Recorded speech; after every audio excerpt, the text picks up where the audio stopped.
Hello and thanks for joining us from our studios in Tel Aviv.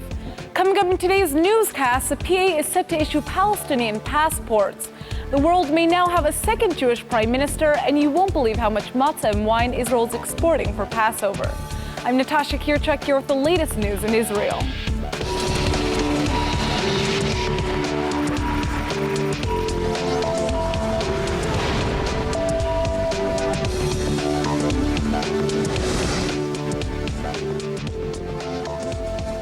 The Palestinian Authority has announced new plans to issue State of Palestine passports to West Bank residents without Israel's approval. The move comes just as Palestinian leaders are warning Israel not to provoke tensions at the Temple Mount, given that Passover is just around the corner. The new official travel documents will feature the Palestinian Authority emblem. Palestinian President Mahmoud Abbas announced the new passports during an official visit to Greece last December. But it looks like he's now pushing the plan forward just ahead of Passover. With the Jewish holiday just around the corner, Palestinian leaders are warning Jewish leaders not to inflame tensions at the Temple Mount.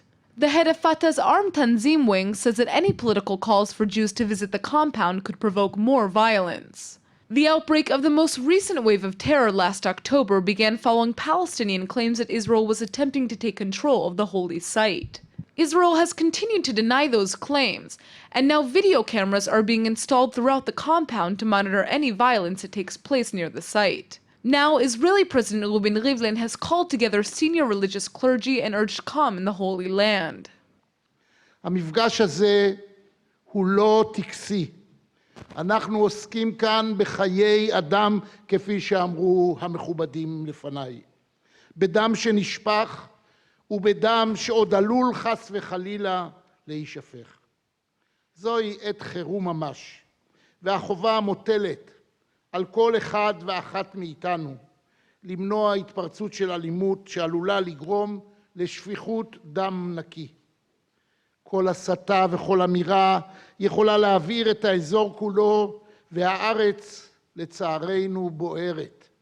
The Israeli army is taking special measures ahead of the holiday to prepare for any escalations. More troops are being placed in West Bank hotspots, and 2 battalions are being added to the region.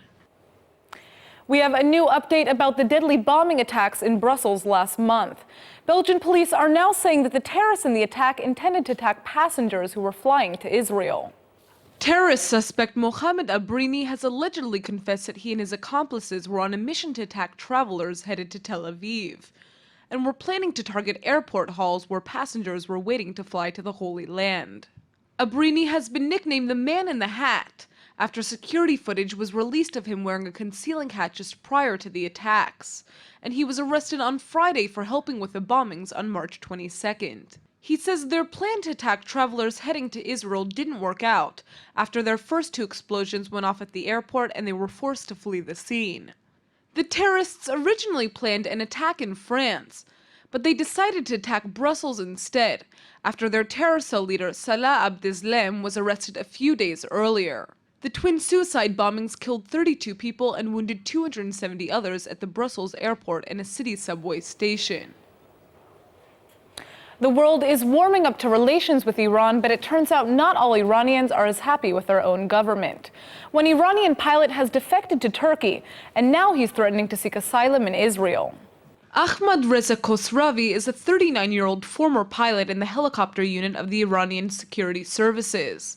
But when we say former, it's not because he is happily enjoying retirement. Khosravi defected and fled to Turkey in March of last year because he feared for his life after the military refused his repeated request to be discharged. Khosravi says he doesn't believe in Islam, and he has some serious disagreements with his government about their ideology. He's had a long career in the Iranian military, and he served 19 years in the security services, but now he says he can't continue to serve under the oppressive beliefs of the regime. Iran definitely isn't happy about it. The regime actually sent 2 men to try to kidnap Khosravi in Turkey and bring him back to Iran, but they were arrested by Turkish police and sentenced to jail time. Khosravi says the UN and Turkish police have worked hard to keep him safe in Turkey. But now Iran is threatening his wife and son who are still in his home country. Khosravi says if Iran doesn't stop intimidating his family, he'll seek asylum in Israel and plans to actively help Israel undermine the Iranian regime. Khosravi wants the world to know that even though he escaped, he's not the only Iranian pilot who disagrees with the regime. There are many more, but they're scared to speak out. Israel may be a young country, but the tiny nation has already suffered through many wars. While most soldiers might leave the army without any physical injuries, many are mentally affected, and the results can be devastating. Morganot is an Israeli actress who's performing in a play about post-traumatic stress disorder, and she's here to tell us more. Thanks for coming in. Thank you. So tell us about this play a little bit that you're performing in. What is it based on? Okay, so the play called What's Wrong with You? It's about a couple who moves in together. I'm Neta. I'm playing Neta at the show. She's an actress and she's dealing with her boyfriend. His name is Ronnie. He's suffering from PTSD, and he just finished the army. And imagining all his friends, he have like two best friends who went with him in the army, and they went into a war, and he's suffering from a shell shock. He's thinking that he's blaming himself for their death. And you can see them on stage, both of his friends, standing, talking to him and telling him, and like always not letting him forget for a second what happened in the war. So you can see him like he's alive, but he's dead inside. So most people don't really understand what post-traumatic stress disorder is, and it's actually something that many Israelis face because so many go through the army here. What are some of the main challenges when dealing with this issue? You know, you're playing a girlfriend and you're dealing with a boyfriend who has this problem. Yeah, I think that living here in Israel, you know, it's a very stressful place to live here, and I think that not only just as his girlfriend, I think that even as a family member or whatever it is that you're dealing with, or even living here, you go to a security check in the mall and you're going to a bus transportation and you feel fear of it, and you're afraid when you hear a fire alarm and you think that, you know, you need to go to find the next shelter. So it's hard living here, so I think that everyone can relate to it. You don't only have to go through PTSD. And I think the show talks about the problem that people don't talk about it.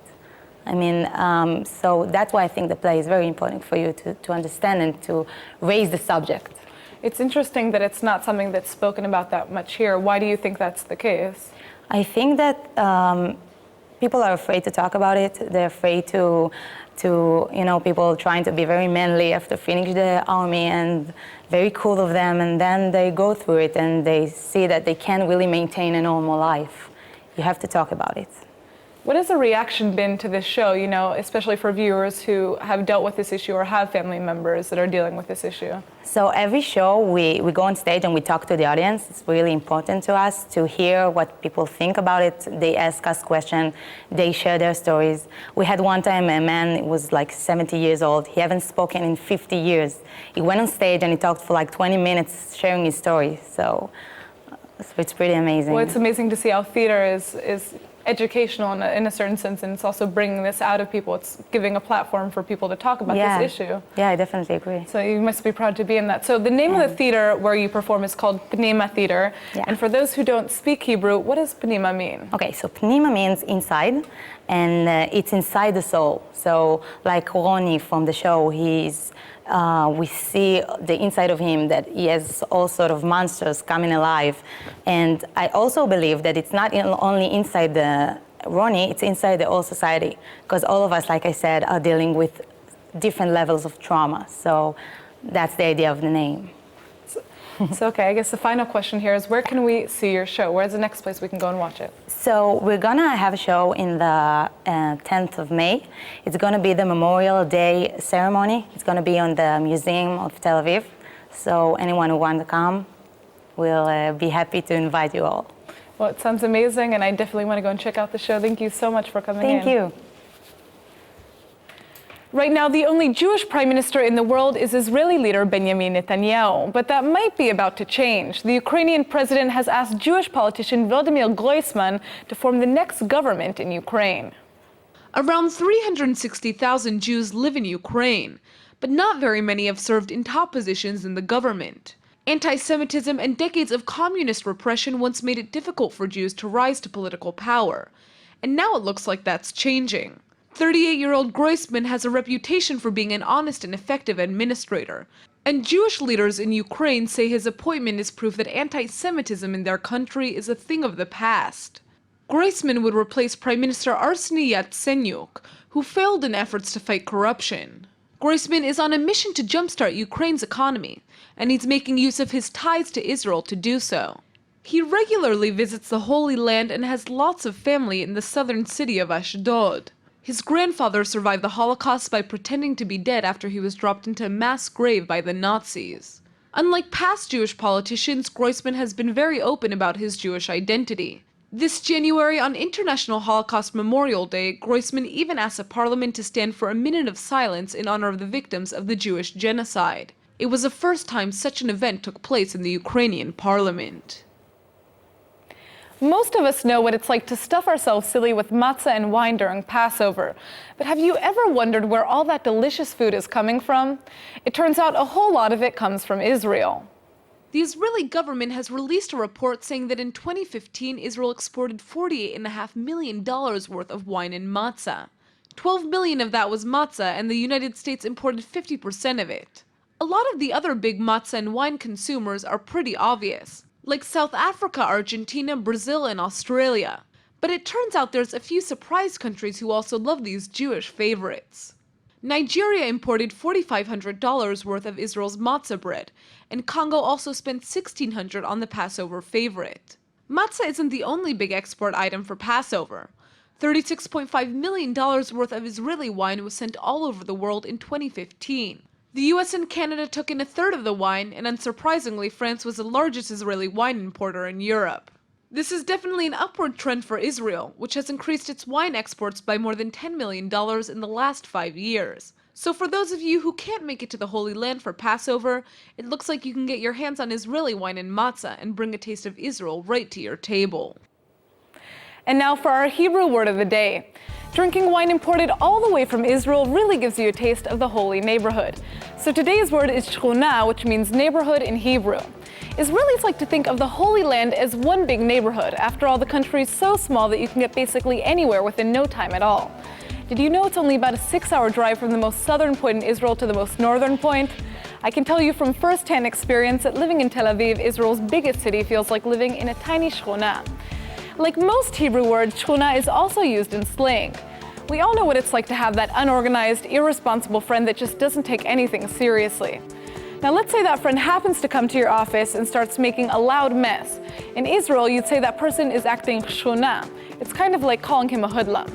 But don't worry, even shchuna Israelis are part of the Israeli shchuna. So you can be a mess and you'll still find your home in the Holy Land. Let's go ahead and take a look at the weather forecast. The weekend is finally here. Friday is expected to be mostly sunny with a high of 73 degrees. The temperature should jump up to 78 with even more sun on Saturday, so it should be a great day to take a walk on the beach.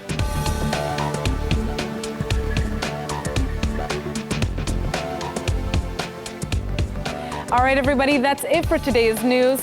Today's exchange rate is 3.78 shekels to the American dollar. Remember to sign up for our daily newsletter at iltv.tv, and don't forget to check out our next update every night at 8 p.m. Eastern Time. Thanks for watching, and we'll see you tonight.